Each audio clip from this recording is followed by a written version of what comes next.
Ciao e benvenuti in un nuovo video sull'architettura nei videogiochi sul mio canale. Yeah! Oggi ragazzi sono emozionatissima perché andremo a parlare dell'architettura in una saga di videogiochi che adoro. Stiamo parlando di Fallout.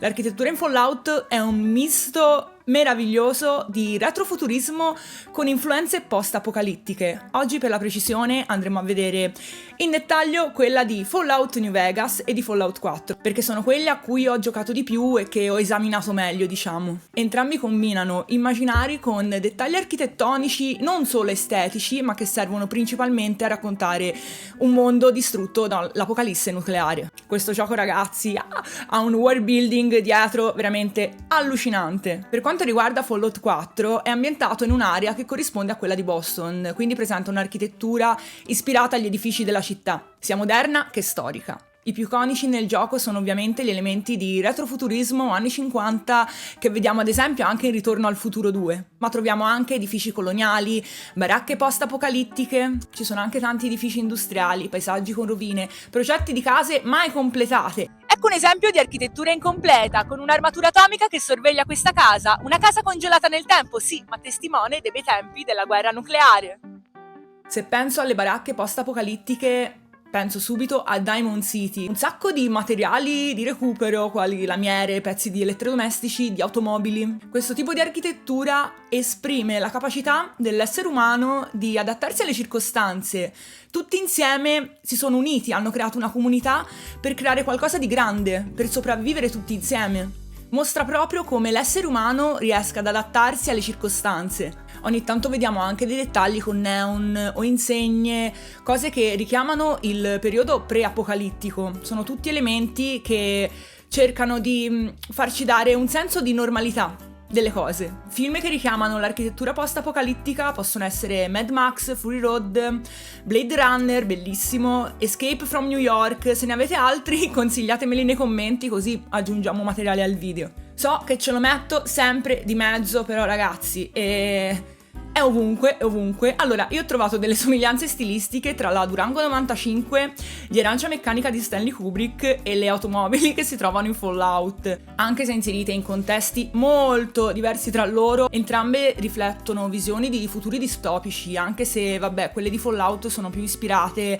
agli anni 50-60 e invece la Durango 95 di Arancia Meccanica sì, ha elementi retrofuturistici però non si colloca in un periodo preciso. C'è anche Neighbor, ragazzi scusate tantissimo per la mia pronuncia, lo sapete l'inglese non è il mio forte, che è degna di nota ma è molto più piccola e decadente, non a caso. Infatti diciamo che l'ambiente circostante influisce molto sulla percezione dell'individuo. In questa località comunque troviamo anche dei bellissimi elementi art déco come l'hotel Rexford.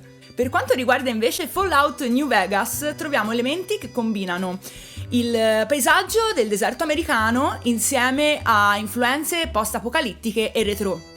Nel centro di New Vegas, la strip, sì, troviamo anche del design art déco, ma ovviamente anche un sacco di elementi presi da Las Vegas, quali casinò, hotel, grandi grattacieli, anche qui infatti l'architettura è molto simbolica. Il Mojave ha un aspetto ispirato chiaramente al vecchio West, con questi mulini a vento, pale eoliche e delle vere e proprie città fantasma anche. Richiama molto il Far West, infatti vediamo questi saloon, il Prospector Saloon, queste strutture in legno, come in Fallout 4, anche qui ci sono dei design anche prettamente funzionali, comunque sia strutture militari, rifugi, e infatti parlando di rifugi non potevo ragazzi non parlarvi dei Vault.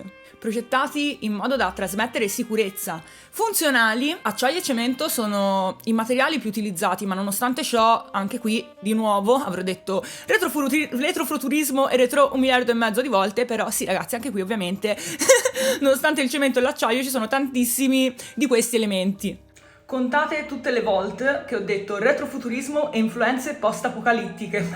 Solitamente i Vault hanno un'architettura modulare, quindi che utilizza unità prefabbricate, moduli, e infatti diciamo che sono tecniche che permettono di risparmiare tempo e costi. Comunque diciamo che ogni Vault nella saga ha design uguali o simili, ma con funzionalità diverse. Secondo me è favoloso come questi giochi riescano tramite l'architettura a creare dei veri e propri mondi a sé, no? È una cosa che mi fa impazzire.